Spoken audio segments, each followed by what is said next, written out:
Hearty welcome to you, all the career students. This is my second class. In my first class, I have already discussed the various features of Vedic education and also the aims and objectives of Vedic education. Sometimes the questions are asked like this: discuss or explain the salient features of Vedic education. Sometimes some other forms of questions are also asked. Discuss the system of education during Vedic period. When the system of education is asked, you have to discuss different aspects of education, starting from aims of education, curriculum, then methods of teaching, the type of teachers, the type of students, the nature of a discipline. All these you have to focus in your discussion. So in my first part, already I have explained the main features of Vedic education and the aims and objectives of Vedic education. Today, I would like to discuss with you the Vedic curriculum. Although I have told you a little bit of the curriculum, so today let us have a detailed discussion about the different types of subjects, those who are incorporated in the Vedic curriculum. So just for your refreshment, what was the purpose of Vedic education? In a nutshell, I can tell you that the main purpose of Vedic education is not only to provide you theoretical knowledge about different subjects, but also to provide you some knowledge about basic skills, knowledge about vocational components, vocational aspects, craft education. So, by acquiring those skills, you can become a successful individual. You can lead a successful life at a later stage. That is why the Vedic curriculum was not only theoretical in nature, but also very much practical. It aims at providing you knowledge as well as basic skills of living. How can you earn for your livelihood? How can you lead a better life? That was the purpose of Vedic education. Then the second one is developing religion and spiritualism. The main focus was on religion, inculcation of spiritual virtues, values in the minds of the learners. How the child can become a pious, a religious-minded person. So he must imbibe in him some of the good qualities, religious and spiritual virtues, which are lacking nowadays. Our present generation students, they go indisciplined. It is because of lack of virtues. And Vedic education, the Vedic curriculum wanted to impart the religious and spiritual education to the students. Then in one sentence we can say that the Vedic curriculum aimed at developing the wholesome personality of the children. Wholesome, the total personality, the all-round personality. Gandhi says all-round development. Your Rabindranath Tagore, he says education for fullness of man, the total development of man. Pestalozzi, he said harmonious development of man. So various terminologies are there, but it implies that wholesome development of the child, intellectual, then physical, moral and spiritual, in all respects. So Vedic education, the Vedic curriculum intended to develop the child in all spheres, in all aspects, a balanced personality. To ensure to develop a balanced personality, what are the subjects which you have taught? Let us just have a brief discussion on various subjects. Okay? So now let us have a detailed discussion on different types of subjects those were taught in Vedic curriculum. First is the four Vedas. Four Vedas, Rig Veda, Yadur Veda, Sham Veda and Atharva Veda. These four Vedas were studied in Vedic curriculum. Apart from the Vedas, Vedanta, that was also taught. Philosophy, arithmetic, grammar, etymology. Etymology means it is also otherwise known as Nirukta, which means the science of origin and history of words, the derivation. Sometimes we call etymological meaning of a concept, derivative meaning of a concept. So the derivation, the etymological meaning means the science of origin and history of words. That was also taught. In addition, geometry, astrology, logic, then kalpa. Kalpa means different types of rituals. How the different types of rituals are to be observed, celebrated. So those things were also taught to the students who were admitted in schools, in ashrams. The brahmacharis, the inmates of the ashram, they were taught all these subjects. Then the Sanskrit was the language, it was the medium of instruction, and Sanskrit was also taught as a subject. Then literature, that was taught. Another important aspect is prashodhi.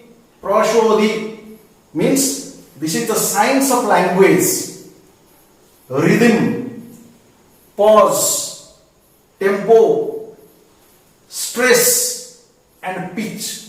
These are different aspects of language. So these are also taught under prashodhi. Then correct pronunciation. In Vedic curriculum, importance was very much attached to correct pronunciation.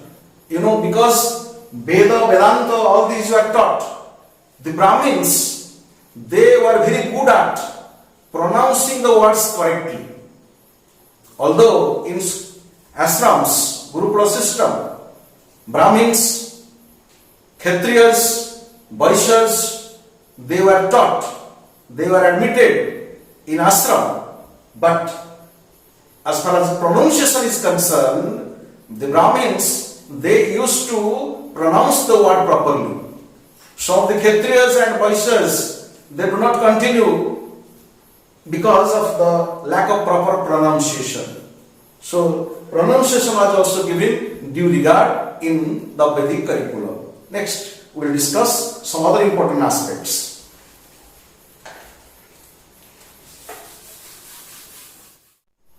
So now, the other aspects of the Vedic curriculum include Vedic literature.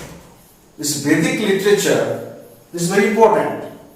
This is the main component, Vedic literature, which are presented in the form of Sangitas, Vedic Sangitas. These are the three Sangitas, is Brahmans, Upanishad and Aranyaka. These are three major areas of Vedic literature which are taught to the students. Then apart from that, some secular subjects were also taught to the students studying in ashrams or Gurukula system. Historical poems were also taught to the students. Then ballads. Ballads means this refers to simple song or poem that tells an old story. These are ballads. So these were also taught. Then some hero songs. Songs about some heroes, those who have contributed substantially. So those life history of heroes were also taught in the form of songs. Then as regards Vedas, there are different Vedas, Rig Veda, Sam Veda, Yadur Veda, all this. So the different groups of people are there, groups of learners are there. They were studying different types of Veda. the Rig Veda, it was meant for Hotris. These Hotris means priest class people. The priest class people, they studied Rig Veda, Hotris.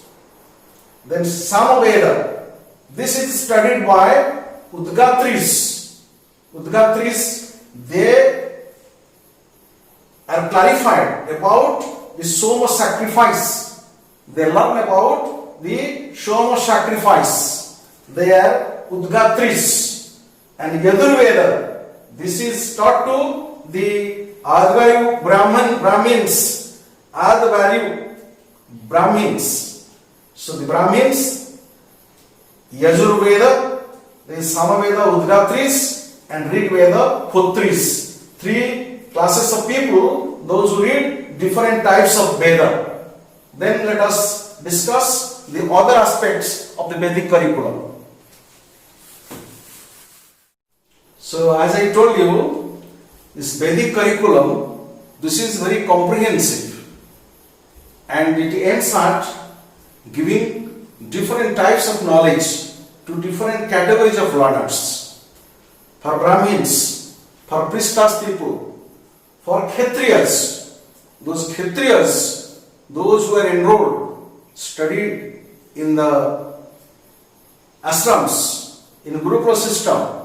So for them, the military science and state administration, education relating to administration, how to run states, and military science, that was imparted because Kshatriyas, they are accustomed with military training. They can take care of the states, they can protect the territorial integrity of the states, they can take care of the interest of the kings. So that is why they were imparted military training, military education, and also state administration. Like as we study political science, public administration nowadays, in those days they were also getting some information, knowledge regarding running of state administration. So this knowledge was imparted to Kshatriyas. Then similarly, Vaishyas were also enrolled because Vedic education was imparted to Brahmins, Kshatriyas as well as Vaishyas. For Vaishyas, agricultural science and business management, these two subjects were also taught to Vaishyas to equip them with right type of knowledge, skills, so as to run their trade, their commerce, which they are usually accustomed to. That is why the Vedic curriculum caters to the needs of all categories of learners belonging to different castes, Brahmins, Kshatriyas, and Vaishyas. But for your information, there is no such literature available which give evidence that Shudras were studying in these ashrams. In the Gurukula system, perhaps Shudras were not allowed. No such literature is abundantly available which give the evidence that they were studying. So basically, these three categories of learners or students, brahmacharis, they were studying in Gurukula ashram. Then medical science. Medical science was also taught to students, but it was not compulsory. It was meant for those category of students who were having some aptitude in medical science. Those who have some interest and aptitude. Only for them, this medical science was also imparted. And you know, in those days, in the ancient time, there are some eminent surgeons. One of the names we are very much acquainted with, that is Charak. He was one of the important eminent surgeon of ancient time. Charak, Sushruta, Jivak, they were three important eminent surgeons. So students who were having the aptitude and interest for medical science, they were taught medical science in ashram schools or in Gurukula system. Then the knowledge of sacred hymnology and sacrificial rituals. This was also taught by the teacher orally. The teacher, from teacher's mouth, whatever words come out, the students used to remember it. through rote memory, through Shravana only, they remember different sacred, hymnology and sacrificial rituals. So these are some of the important aspects, and the Vedic curriculum also includes some other additional subjects which we will discuss now after this is over. You can also take some screenshots of the points which I am narrating here. For your convenience, you can take screenshots. We will switch over to the next one. Again, in addition to Veda, these are some of the subjects which were taught to the inmates of Gurukula Ashram. In addition to Veda, Brahma Vidya that was taught. Brahma Vidya implies spiritual knowledge. Brahma Vidya is implied spiritual knowledge. Brahma regarding spiritual knowledge. Then Para Vidya, Para, thereafter Para, that is the highest knowledge. Para Vidya, what is the ultimate truth? Sa Vidya Ja Vimuktai, that is education which liberates. Education gives you mokhyam, nirvana, salvation. You have to attain the ultimate truth. Your Brahma, which exists in your body, that will mingle with the greater Brahma. You will attain that divinity. You will mingle with the divine power. You will attain or understand, realize the highest values of life. Truth, beauty, goodness, Satya, Shiva, Sundaram, all this is Paravidya. After our death, we go to the eternal place. So, regarding that, this is relating to Brahma, this is relating to after our death, we have to attain the ultimate truth of life.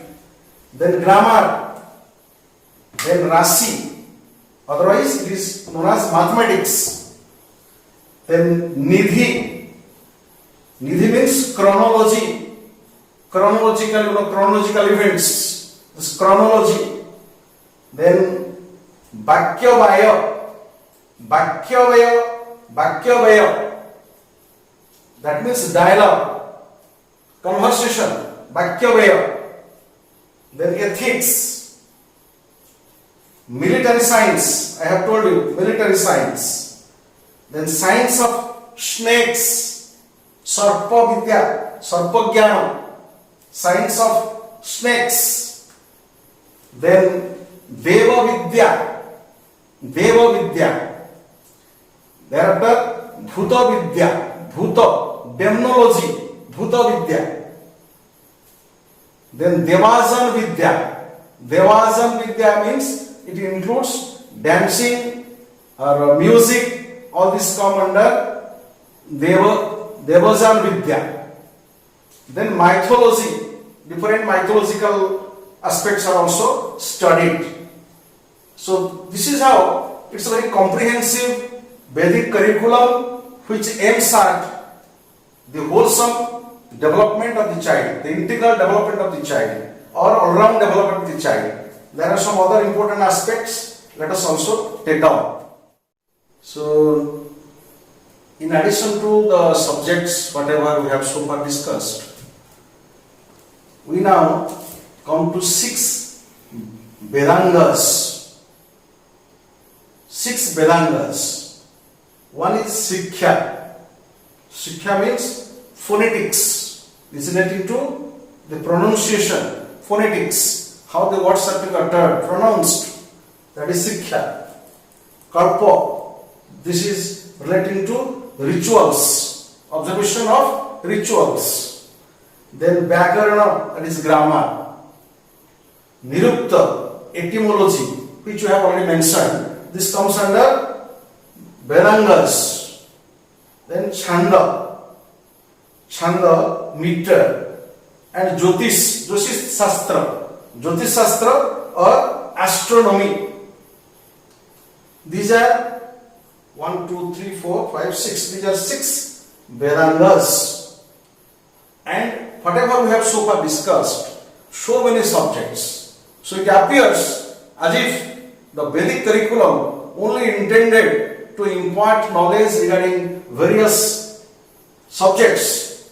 It is mostly theoretical, it is mostly academic. No, it is not exclusively theoretical and academic, but it is related to craft, it is related to vocational skills. The curriculum aimed at giving the students some information, knowledge, skills, so that after completion of their education from the Gurukula system, they can lead a good life. So they were doing all kinds of manual work in the Gurukul. They were cultivating the land, growing some vegetables, collecting firewood from the forest, tending cows in the ashram, rendering all kinds of manual labor for the teachers, going to villages for collection of alms.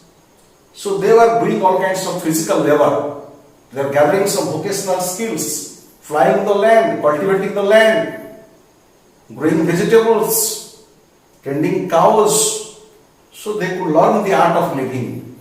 So Vedic curriculum on one hand imparted you a lot of information, knowledge regarding Veda, Vedanta and all these dimensions which we have discussed so far, and also it imparts some vocational skill and knowledge to the inmates of the ashram so that they can lead a better life after completion of their schooling or education in the Guru ashram.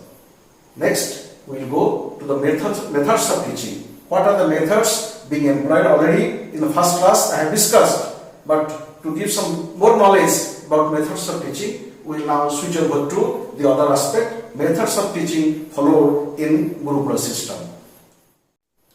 So far as methods of teaching are concerned, in my other class I have already explained that there were three important methods of teaching. One is Shravana,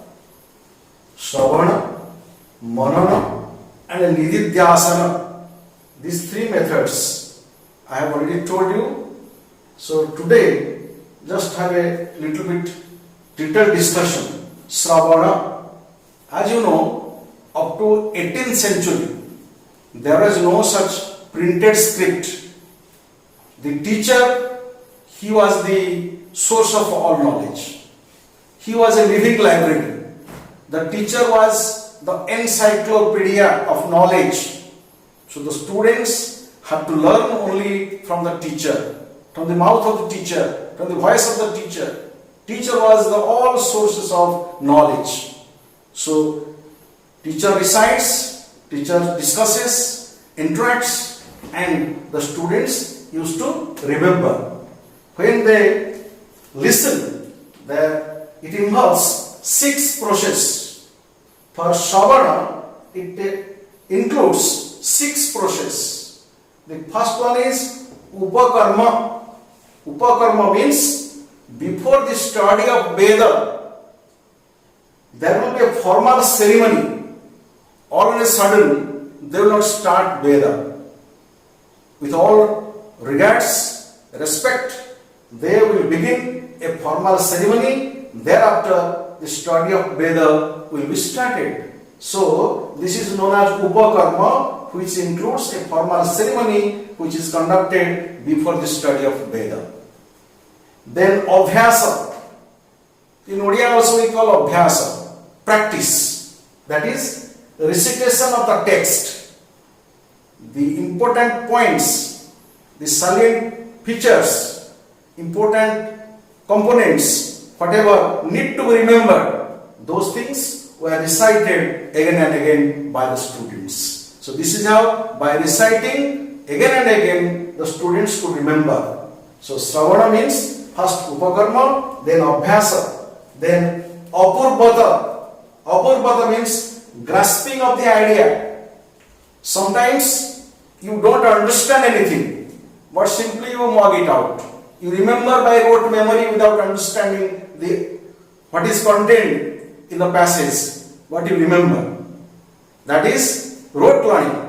But in case of meaningful learning, in psychology you might have studied about Asubel. It talks of meaningful learning, where you understand, you correlate new experience with the old ones, meaningful learning take place. So here, apurvata means grasping of the idea.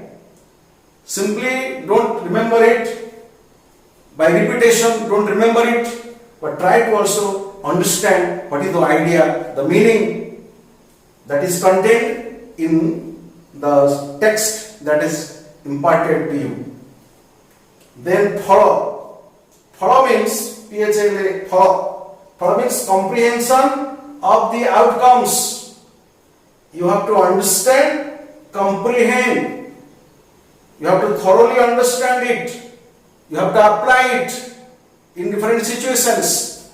Just you know something, you understand something, but the more important is you have to apply it in different situations if you have thoroughly studied it. So, therefore, this is phala. You have to comprehend the outcomes, where to be applied, its application. Then the arthavad. Arthavad means elucidation of ideas. You have to elucidate, explain. Elucidate means explain. You have to explain the ideas, different stanzas, different inferences, different conclusion statements, different generalizations, different paragraphs, different stanzas. You have to elucidate, explain. If you have understood, you will explain. If you have not understood, if you have not comprehended the idea, then you cannot explain. That is arthavad. Then utpatti, that is the final stage of the sixth process involved in Shravana, that is attainment of final conclusions. After deliberation, reflection, deliberation, discussion, understanding of everything, finally you can draw conclusions, you can elaborate. You can elaborate, you can conclude, you can discuss, you can study various aspects of its implications. So one text, when it is given, you have to first recite, then understand the idea, comprehend the idea, know its application and outcomes, then elucidate it, explain it, deliberate it, reflect on it, then finally draw conclusions. So Shravana involves all these processes. Then comes the second method of teaching, that is Manana. Manana. It is Manana involves three things. Attention.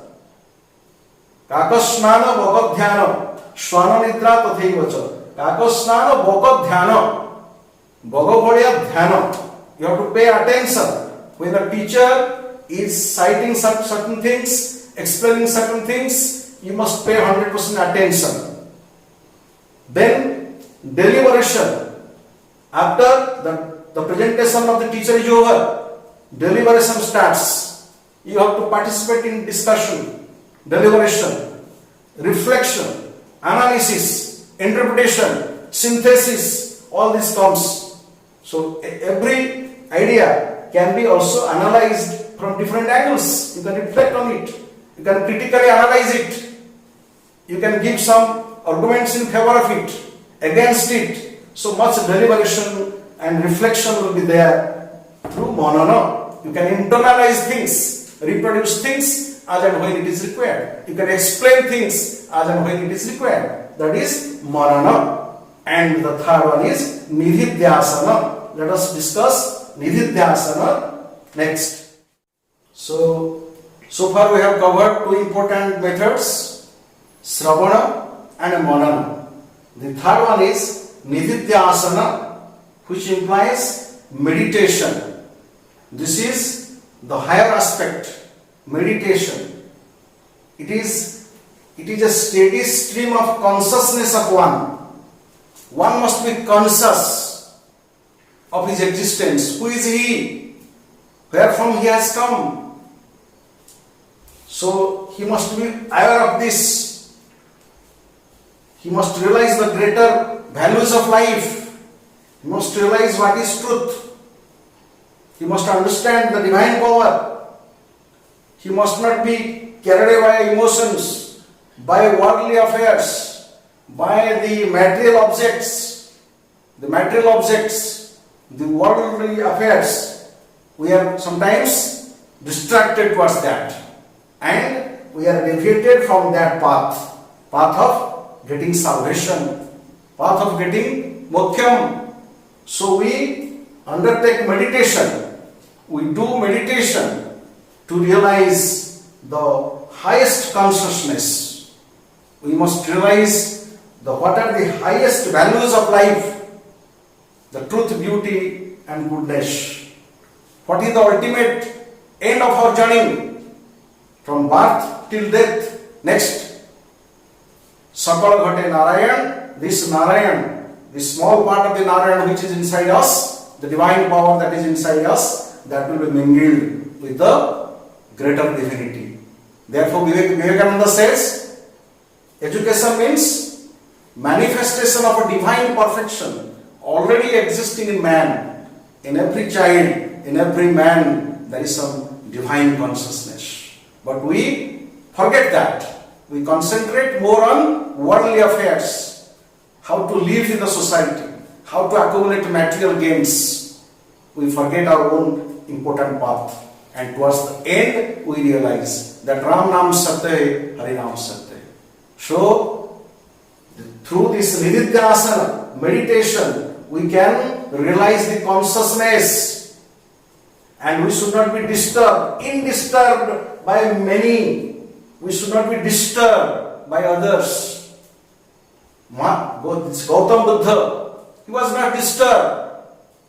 He was living in a palace. He could become the king, and he was having beautiful wife and also a son. But these distractors could not distract his attention. That is, undisturbed by many or any material object. He was not after material object. He left everything, and he could get Bodhisattva. He became Buddhadev. He could realize the consciousness, exaltation of human personality, the realization of self, all this, that is coming under meditation. We are far, far away from all these material objects. We concentrate on divine consciousness. Aurobindo, he talks of supramental consciousness. You, through integral yoga, you can achieve supramental consciousness. Theory of involution, one is theory of involution and one is evolution. Through involution, God will come down to you, and you will also be elevated. Your mind will be elevated through meditation. You can reach a particular point, that is mental, supramental consciousness. So various Indian philosophers, they have given such views. So through meditation, we will achieve that consciousness, no lower knowledge. Through meditation, we don't intend to gather lower knowledge, that is Spora Vidya. But we want to acquire higher values, higher knowledge, that is Para Vidya. So meditation enables us to realize our consciousness, and we gather some knowledge, some power. As Ravindra said, education means emancipation. It emancipates us from the bondage of dust and gives us the wealth, not of things, but of power. Through power, you can be emancipated. Your soul can get salvation. You cannot get rebirth. You will get salvation. That is why emancipation from unreality. We are longing for some materialistic things, material objects, accumulation of money, power, all this. These are actually meaningless. It is said, Asaram sansaram dhik. Asaram sansaram dhik. The sansar is asar. It is nothing, meaningless. What is meaningful? That is emancipation. So, through meditation, you get that knowledge, that power. through which you can achieve emancipation, salvation, mokhyam. It is therefore said, Savidya Javimuktai. Then this can also take you from darkness to light. It will take you from darkness to light. It will make you conscious. It will help you to realize what is right, what is wrong, what is Brahma, what is truth, what is God, what is salvation, what is this world. All these are meaningless. This we are hankering after, we are longing after, running after. These are all meaningless. Then it will also take you from death to immortality. Your body you may die. Your body may go. There may be end to your physical parts, but your soul is eternal. After your death, this will be mingled with the greater divinity, divine power. So that power, that energy, that consciousness you will get only through Nididya Asana, meditation. Understand? So these are three important methods used during Vedic education. And now this class has become a little bit lengthy. I want to cut short it. So let us stop it here.